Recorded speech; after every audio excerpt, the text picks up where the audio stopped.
Brilliance Audio presents Notes on a Shipwreck, a story of refugees, borders, and hope, by Davide Enia, translated by Anthony Sugar, performed by P.J. Oakland. On Lampedusa, a fisherman once asked me, "You know what fish has come back? Sea bass." Then he'd lit a cigarette and smoked the whole thing down to the butt, in silence. "And you know why sea bass have come back to this stretch of sea? You know what they eat?" "That's right." And he'd stubbed out his cigarette and turned to go. There was nothing more, truly, to be said.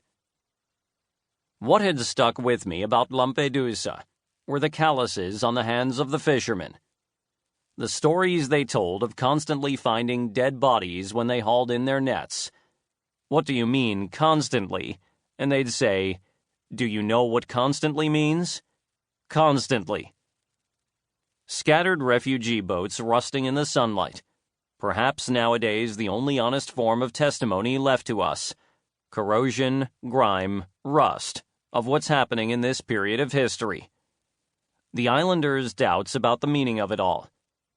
The word landing, misused for years, because by now these were all genuine rescues, with the refugee boats escorted into port and the poor devils led off to the temporary settlement center. And the Lampedusans who dressed them with their own clothing in a merciful response that sought neither spotlights nor publicity, but just because it was cold out, and those were bodies in need of warmth. Haze blurred our line of sight. The horizon shimmered. I noticed for what must have been the 1,000th time how astonished I was to see how Lampedusa could unsettle its guests, creating in them an overwhelming sense of estrangement. The sky so close that it almost seemed about to collapse on top of us. The ever-present voice of the wind. The light that hits you from all directions. And before your eyes, always the sea, the eternal crown of joy and thorns that surrounds everything. It's an island on which the elements hammer at you with nothing able to stop them. There are no shelters. You're pierced by the environment, riven by the light and the wind. No defense is possible. It had been a long, long day.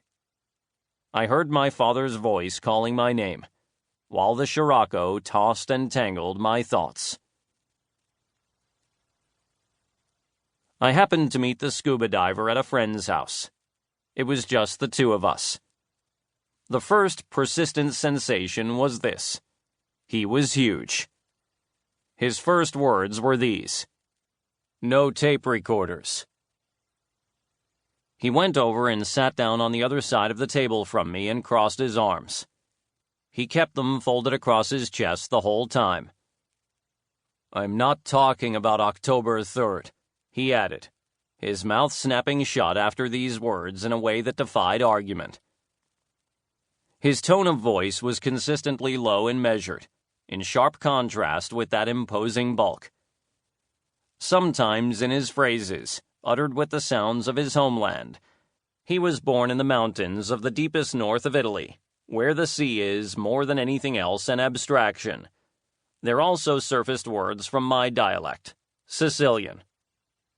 The 10 years he'd spent in Sicily for work had left traces upon him. For an instant, the sounds of the South took possession of that gigantic body, dominating him. Then the moment would come to an end and he'd run out of things to say and just stare at me, in all his majesty, like a mountain of the north. He'd become a diver practically by sheer chance, a shot at a job that he'd jumped at immediately after completing his military service. We divers are used to dealing with death. From day one, they told us it would be something we'd encounter. They tell us over and over, starting on the first day of training. People die at sea. And it's true. All it takes is a single mistake during a dive, and you die.